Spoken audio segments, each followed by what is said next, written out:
Now we'll look at the operating characteristics of a queue. We have multiple things or issues related to this. First one is queue length. How do we define a queue length? Queue length is the number of customers or units waiting to get service. That is how we define a queue length. And then we'll look at number of customers in the system.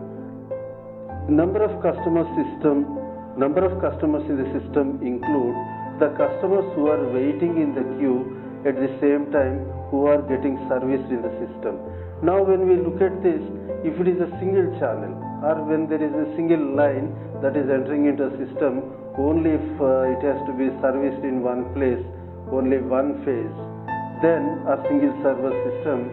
So the number of customers in the system include the length of the queue, the number of customers in the queue, plus only one customer at single phase, single server system. That means that will give us number of customers.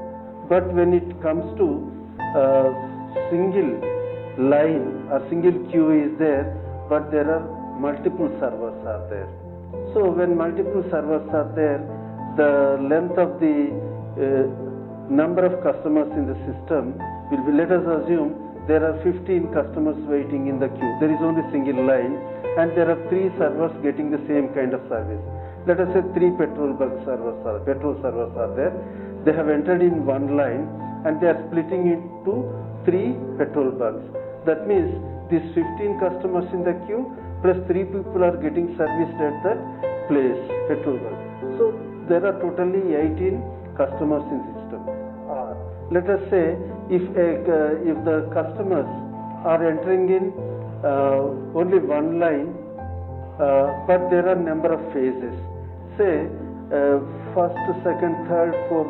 There are 4 phases they have to get service. That means the number of customers in the queue, let us say 10 plus, if it is a single channel and single facility, single phase, multiple phase system, this 10 customers plus 4 customers getting service. 10 plus 4, 14. That will become the number of customers in the system. Similarly, when there are people are entering in 2 lines, when are 3 lines. So each queue will have its own length and number of people lying in the system, whether it is a single phase system or a multiple phase system. We have to look at and find out the number of customers in the system. Then waiting time in the queue. Naturally, we wanted to know what is the average time that the customer has to wait in the queue.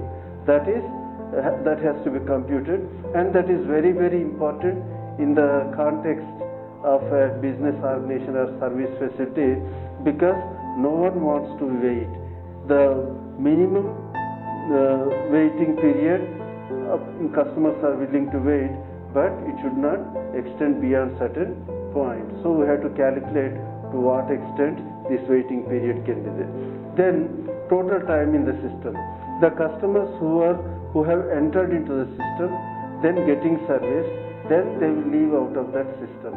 So what is the total time from entering to the leaving of that system is known as total time in a system. That means they are waiting in the queue for some time, then they are spending some time at the service facility, then maybe it is single phase or multiple phases, again they are after that service is over, then they are leaving. That is the total time in the system. Service facility utilization. This is very, very important for any business enterprise or service facility, because a lot of customers coming in to get service and there are not sufficient facilities. Then the length of the queues keep on going or increasing. Then what happens? They are disappointed and they will not return. That is a lost business opportunity.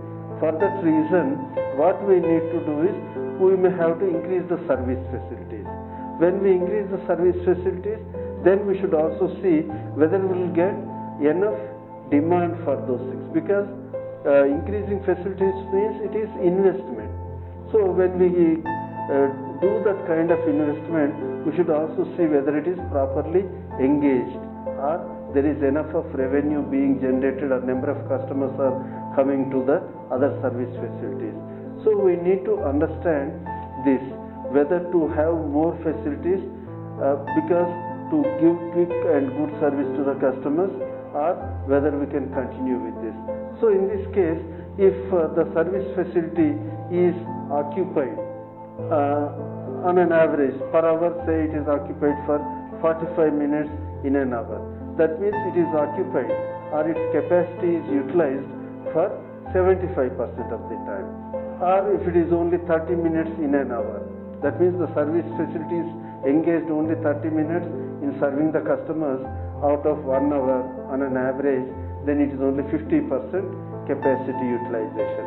So we need to see to what extent. So there is an ideal situation where it should be utilized 100%, but that is only theoretically. Even if practically if the service facility is utilized 90%, it's really good kind of thing.